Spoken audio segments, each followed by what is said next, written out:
Hi, this is Mr. Kays, and we are looking at the legacy of Alexander the Great. 5.4, we looked at his conquering the then known world and how he dies at a fairly young age. But one of the things that is his legacy is the spread of a culture that is called Hellenistic culture. And it's a mixing of cultures, and it's going to lead to people rubbing elbows with each other, sharing ideas. Alexander conquered a lot of territory, and his generals named many cities Alexandria after their boss. Hellenistic culture is going to be found in Alexandria, Egypt, right at the mouth of the Nile River where it empties into the Mediterranean. It's a mix of Greek, Egyptian, Persian, and Indian culture. It's not overtly any of these. If you had to say so, it would be Greek. But it's a mix of these. Alexandria, Egypt, that coastal city, was the center of his empire. Center of commerce, that's trading, and learning.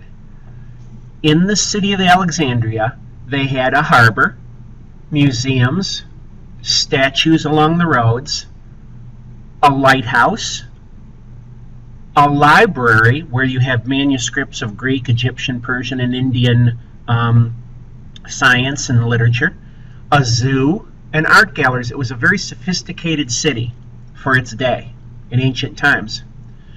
And it was a place where scholars could go and study manuscripts and learn from each other. They had a research library there. Here's an example. Here's the city, and this is the Mediterranean, and then you'd have this port that was a safe harbor. You'd have I think this is the western port, and this is the eastern port. But it would be saved from crashing waves by these breakwalls. And then you'd have the lighthouse at Pharos there.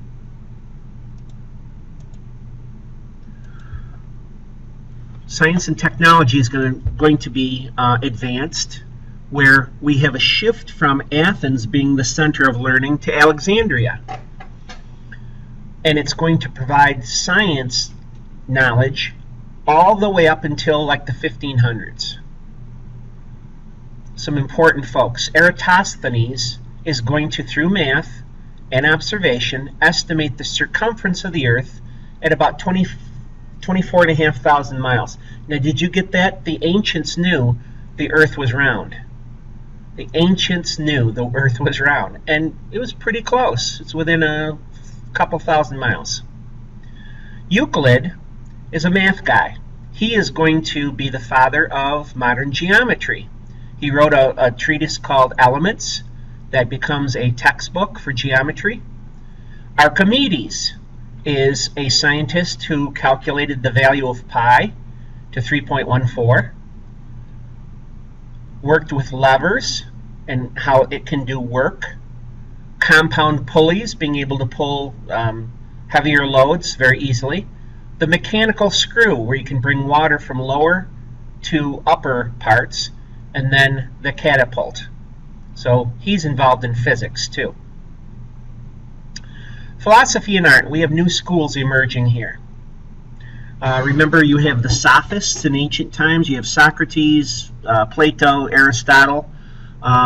There's the idea of there are universal laws. The sophists said no, man is the measure of all things. Zeno is going to found the school of Stoicism, where they believe that there is a divine power that rules over the universe.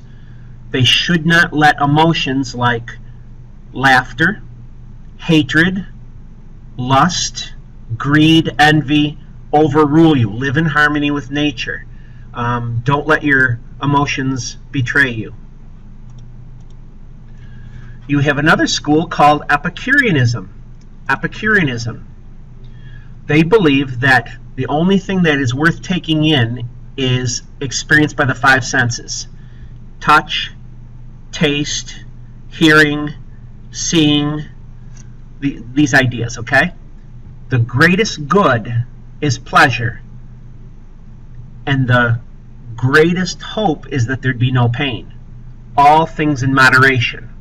The Epicureans believed in a good bottle of wine, good food, song, but all things in moderation. An example of Hellenistic architecture is in the Greek island of Rhodes. The Colossus, it's a huge statue of Zeus. It stood about 500 feet high, made out of rock, and it straddled the entrance to the harbor at Rhodes. 1 foot of Zeus was on one side, 1 foot on the other side, but it fell during an earthquake. So it was a wonder of the ancient world. In your textbook, there is a picture of the winged victory of Samothrace.